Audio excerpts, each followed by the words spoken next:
당신에게는 아무것도 없습니다. 번듯한 공장도 첨단 기술도 심지어는 배를 만들어 본 경험조차 없는 맨손의 사업가입니다. 그런데 당신은 전 세계에서 가장 거대하고 복잡한 산업 중 하나인 조선업에 뛰어들겠다고 선언합니다. 그것도 세계 최고의 기술력을 가진 영국 은행가를 찾아가 내게 돈을 빌려주시오.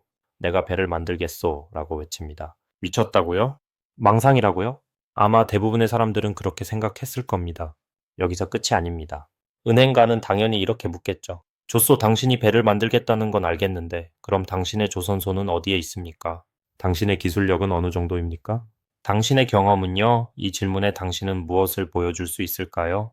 아마 대부분은 준비된 사업 계획서나 기술 제휴 서류를 내밀 겁니다. 하지만 오늘 우리가 이야기할 이 남자는 달랐습니다. 그는 호주머니에서 꼬깃꼬깃한 500원짜리 지폐 한 장을 꺼내 보여줬습니다. 그리고는 이렇게 말했습니다. 여기 보십시오. 이 거북선이 바로 우리 민족이 세계 최초로 철갑선을 만들었다는 증거입니다. 우리는 500년 전에 이미 철갑선을 만들었던 민족입니다. 여러분, 이게 믿어지십니까?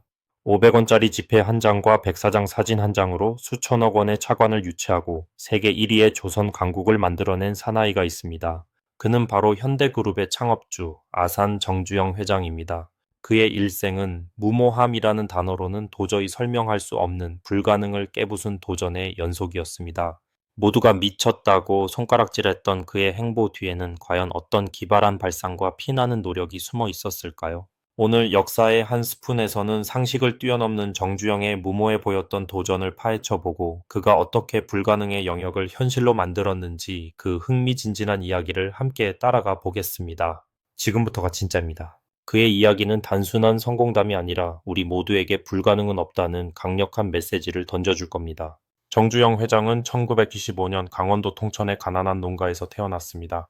그의 어린 시절은 그야말로 궁핍함 그 자체였죠. 학교 문턱조차 제대로 밟아보지 못하고 매일매일 밭을 갈고 소를 먹이는 것이 일상이었습니다.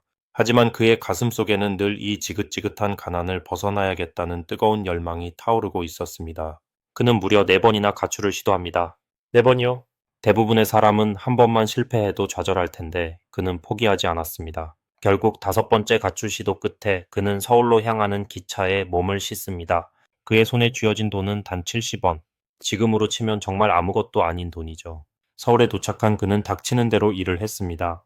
막노동, 쌀가게 배달원, 부두 노동자, 안 해본 일이 없었죠. 그 중에서도 쌀가게 배달원 시절은 훗날 그의 사업가적 기질을 엿볼 수 있는 중요한 시간이었습니다. 그는 밤늦게까지 배달을 하고 심지어 경쟁 쌀가게의 동향까지 파악하는 등 상인으로서의 자질을 키워나갔습니다. 그렇게 악착같이 돈을 모아 1937년 22살의 나이에 드디어 자신만의 쌀가게 복흥상회를 차립니다.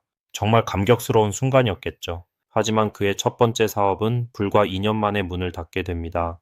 일제 쌀 배급제 실시 때문이었죠? 하루아침에 사업의 근간이 사라진 겁니다. 여러분이라면 어땠을까요? 아마 하늘이 무너지는 것 같은 절망감을 느꼈을 겁니다. 하지만 정주영은 달랐습니다. 그는 좌절하지 않았습니다. 그래, 쌀가게는 안 된다면 다른 걸 하면 되지. 그의 머릿속은 이미 다음 도전을 향해 달려가고 있었습니다. 그리고 그가 선택한 다음 사업은 바로 자동차 수리업이었습니다. 쌀가게가 망한 지 불과 1년 만인 1940년, 그는 아도서비스라는 자동차 수리 공장을 인수합니다. 당시 자동차는 부자들의 전유물이었고 수리 기술자는 귀한 존재였습니다. 그는 밤낮 없이 기술을 배우고 고객들에게 최고의 서비스를 제공하며 사업을 번창시켰습니다. 하지만 또다시 시련이 찾아옵니다. 1943년 공장에 큰 불이 나서 모든 것을 잃게 됩니다. 또다시 빈털터리가 된 거죠. 하지만 정주영은 여기서 멈추지 않았습니다. 오히려 그는 이 실패를 통해 안 되면 되게 하라는 자신만의 철학을 확립하게 됩니다. 그는 불타버린 공장 잔해 속에서 다시 일어설 방법을 찾았고 지인들의 도움으로 다시 자금을 모아 재기합니다. 이처럼 정주영의 초기 삶은 끊임없는 좌절과 재기의 연속이었습니다. 그는 매번 쓰러질 때마다 더욱 단단해져서 돌아왔고 그 과정에서 어떤 어려움도 헤쳐나갈 수 있다는 자신감과 노하우를 쌓아갔습니다. 이 모든 경험이 훗날 그가 무모한 도전을 감행할 수 있었던 밑거름이 된 겁니다. 한국전쟁 이후 정주영은 현대건설을 설립하고 본격적으로 건설업에 뛰어듭니다. 미군 공사 수주부터 태국 고속도로 건설까지 그의 사업은 승승장구하는 듯 보였습니다. 하지만 그의 가슴 속에는 늘 더 큰 꿈이 자리 잡고 있었습니다. 바로 조선업 진출이었습니다. 당시 한국은 변변한 배 한 척 만들지 못하는 가난한 나라였습니다. 기술도 자본도 심지어는 조선소 부지조차 없었죠. 그야말로 맨땅이었습니다. 하지만 정주영은 달랐습니다. 그는 1970년대 초 정부의 중화학공업 육성 정책에 발맞춰 조선업 진출을 결심합니다. 주변에서는 모두 미쳤다고 말했습니다. 배를 한 번도 안 만들어 본 주제에 어떻게 조선업을 하겠다는 거냐, 돈은 어디서 구할 거냐, 기술은 누가 가르쳐 줄 거냐, 수많은 반대와 비웃음이 쏟아졌습니다. 하지만 정주영은 굽히지 않았습니다. 그는 오히려 이렇게 생각했습니다. 우리가 배를 만들면 된다. 배우면 된다. 돈은 빌리면 된다. 그의 첫 번째 난관은 자금이었습니다. 당시 조선소 하나 짓는데 필요한 돈은 어마어마했습니다. 한국의 은행들은 고개를 저었습니다. 결국 그는 해외로 눈을 돌립니다. 바로 영국으로 향했죠. 세계 해운업과 금융의 중심지인 런던에서 그는 미포조선소 건설에 필요한 자금을 빌리기 위해 동분서주했습니다. 하지만 한국은 당시 영국 은행가들에게는 그저 아시아의 작은 나라, 전쟁으로 폐허가 된 곳이라는 인식뿐이었습니다. 어느 누가 그런 나라에 심지어 조선업 경험도 없는 사업가에게 거액을 빌려주겠습니까? 수많은 문전박대 끝에 그는 영국의 바클레이스 은행을 찾아갑니다. 은행장은 정주영에게 당연한 질문을 던집니다. 당신이 배를 만들겠다는 건 알겠는데 그럼 조선소는 어디에 있습니까? 기술력은요? 이 질문에 정주영은 잠시 침묵했습니다. 그리고는 주머니에서 꼬깃꼬깃한 사진 한 장을 꺼냈습니다. 바로 울산 미포만의 백사장 사진이었습니다. 그는 이 사진을 보여주며 당당하게 말했습니다. 여기 보십시오. 이 넓은 백사장이 바로 제가 조선소를 지을 곳입니다. 지금은 아무것도 없지만 제가 여기에 세계 최대의 조선소를 짓고 세계 최고의 배를 만들 겁니다. 여러분 이 상황을 상상해 보십시오. 아무것도 없는 백사장 사진 한 장을 들고 와서 여기에 조선소를 짓겠다고 말하는 동양인 사업가. 은행장은 황당함을 금치 못했을 겁니다. 하지만 정주영은 여기서 멈추지 않았습니다. 그는 이어서 지갑에서 500원짜리 지폐를 꺼내 보여주며 이렇게 말합니다. 그리고 우리는 500년 전에 이미 철갑선을 만들었던 민족입니다. 이 거북선이 그 증거입니다. 우리는 잠시 잊었을 뿐이지 배 만드는 DNA가 있는 민족입니다. 여러분 이게 바로 정주영식 설득의 방식이었습니다. 논리보다는 기상천외한 발상과 뜨거운 확신 그리고 민족적 자긍심을 내세운 겁니다. 은행장은 그의 기백과 확신에 놀라움을 금치 못했습니다. 결국 은행은 정주영에게 차관을 허락했습니다. 백사장 사진 한 장과 500원짜리 지폐 한 장이 수천억 원의 차관을 유치하는 기적을 만들어낸 겁니다. 정말 영화와 같은 이야기가 아닐 수 없습니다. 영국에서 차관을 유치하는 데 성공했지만 정주영 앞에는 또 다른 난관이 기다리고 있었습니다. 조선소를 짓는 데만 최소 2세 3년이 걸리는데 그 기간 동안 이자 비용은 눈덩이처럼 불어날 것이고 자칫하면 조선소는 완공도 못 해보고 파산할 수도 있는 상황이었습니다. 게다가 당장 조선소를 지을 기술 인력도 턱없이 부족했습니다. 하지만 정주영은 포기하지 않았습니다. 그는 또다시 기발한 아이디어를 내놓습니다. 조선소를 짓는 동시에 배를 만들자. 이게 무슨 말도 안 되는 소리냐고요? 조선소가 없는데 어떻게 배를 만듭니까? 하지만 정주영은 가능하다고 믿었습니다. 그는 당시 그리스의 선박왕이었던 리바노스를 찾아가 아직 존재하지도 않는 조선소에서 건조할 유조선 2척을 미리 주문해달라고 설득했습니다. 리바노스 역시 반신반의했지만 정주영의 끈질긴 설득과 확신에 결국 계약을 맺게 됩니다.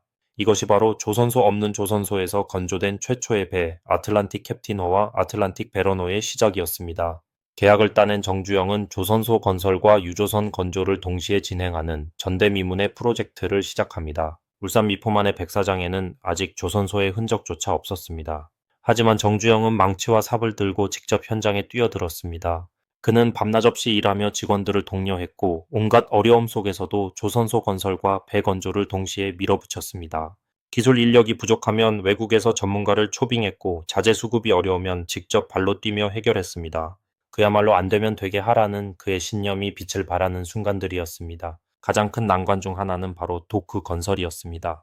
배를 건조하고 진수시키는데 필수적인 도크는 엄청난 규모와 기술력을 요구했습니다. 하지만 정주영은 이에 굴하지 않았습니다.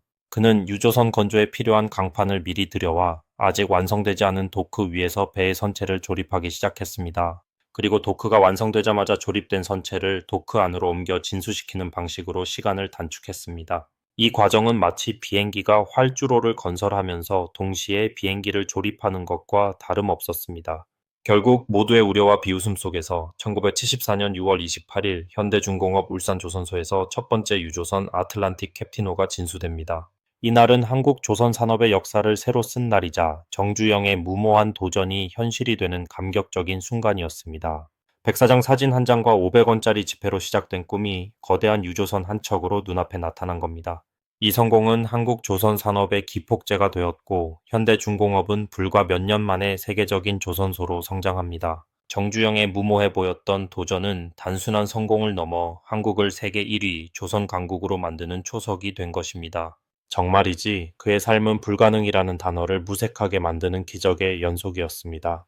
정주영의 도전은 조선업에서 멈추지 않았습니다. 그는 또다시 모두가 불가능하다고 여겼던 분야에 뛰어듭니다. 바로 자동차 산업이었습니다. 당시 한국은 자동차를 자체적으로 생산할 기술력이 전무했습니다. 일본이나 유럽의 기술을 들여와 조립하는 수준이었죠. 하지만 정주영은 우리도 우리만의 자동차를 만들 수 있다고 외쳤습니다. 1975년 현대자동차는 순수 국산 기술로 개발한 첫 번째 고유 모델 포니를 선보입니다. 물론 포니가 100% 국산 기술로 만들어진 것은 아니었습니다. 디자인은 이탈리아의 거장 주지아로에게 맡겼고 엔진 등 주요 부품은 미쓰비시에서 가져왔죠. 하지만 정주영은 포니 개발 과정에서 기술이 없으면 기술자를 데려오면 된다는 기상천외한 발상을 실현했습니다. 그는 영국 포드사의 핵심 기술자들을 통째로 스카우트해 와서 불과 2년 만에 포니를 완성시키는 기적을 보여줍니다.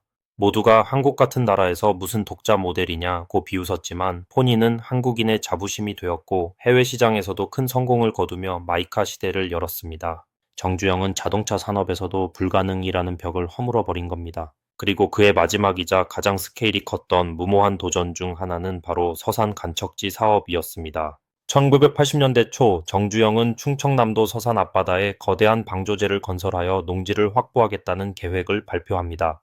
그 규모는 여의도의 33배에 달하는 당시로서는 상상하기 힘든 대규모 프로젝트였습니다. 문제는 방조제 건설 중 가장 난이도가 높은 구간, 바로 물살이 너무 거세서 아무리 돌을 쏟아부어도 속절없이 쓸려 내려가는 최종 물막이 공사 구간이었습니다. 수많은 전문가들이 고개를 저었습니다. 이건 불가능하다. 아무리 해도 막을 수 없다. 하지만 정주영은 또다시 기발한 아이디어를 내놓습니다. 그는 폐기 직전에 20만 톤급 유조선 두 척을 끌고 와서 그 유조선 안에 흙과 돌을 채워 넣은 다음 물살이 가장 거센 곳에 침몰시켜 방조제의 최종 물막이로 사용하자는 기막힌 발상을 내놓습니다. 여러분, 이게 상상이 가십니까? 배를 만들던 사람이 이제는 배를 바다에 가라앉혀서 땅을 만들겠다는 겁니다. 모두가 미쳤다고 했지만 정주영은 이 공법을 밀어붙였습니다. 그리고 1984년 2월 마침내 폐유조선을 침몰시켜 최종 물막이 공사를 성공시킵니다.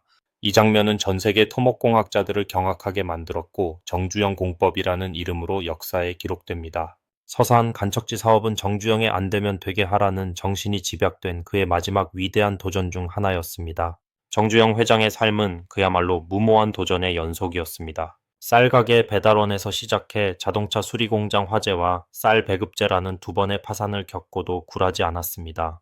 그리고 조선소 없는 조선소를 짓고 백사장 사진 한 장과 500원짜리 지폐로 거액의 차관을 유치했습니다. 심지어는 배를 만들던 유조선을 바다에 가라앉혀 땅을 만드는 기상천외한 발상으로 서산 간척지를 일구어냈습니다. 그의 도전은 단순한 운이나 배짱이 아니었습니다. 그 안에는 치밀한 계획과 남다른 통찰력, 그리고 무엇보다 나는 할 수 있다는 불굴의 신념이 있었습니다. 그는 불가능하다고 생각하는 순간 오히려 다른 사람들은 보지 못하는 기회를 찾아냈습니다.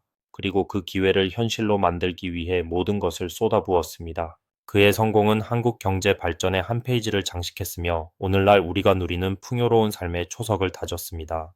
그는 우리에게 불가능은 없다는 강력한 메시지를 몸소 보여주었습니다. 우리가 어떤 상황에 처하든 어떤 어려움에 직면하든 정주영의 삶은 우리에게 용기와 영감을 줍니다. 자, 여러분은 오늘 정주영 회장의 이야기를 들으면서 어떤 생각을 하셨습니까? 혹시 지금 당신 앞에 놓인 불가능해 보이는 문제 앞에서 좌절하고 있지는 않으신가요? 정주영 회장이라면 과연 어떻게 했을까요? 아마 그는 500원짜리 지폐 한 장을 꺼내 보이며 안 될 게 뭐가 있느냐고 호통쳤을지도 모릅니다.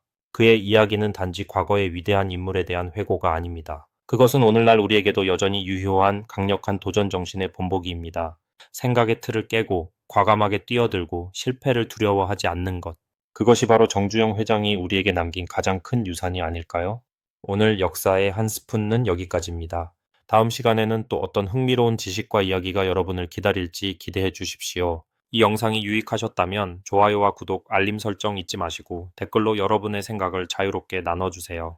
여러분의 무모한 도전은 무엇인가요? 역사의 한 스푼은 언제나 여러분의 도전을 응원합니다. 감사합니다.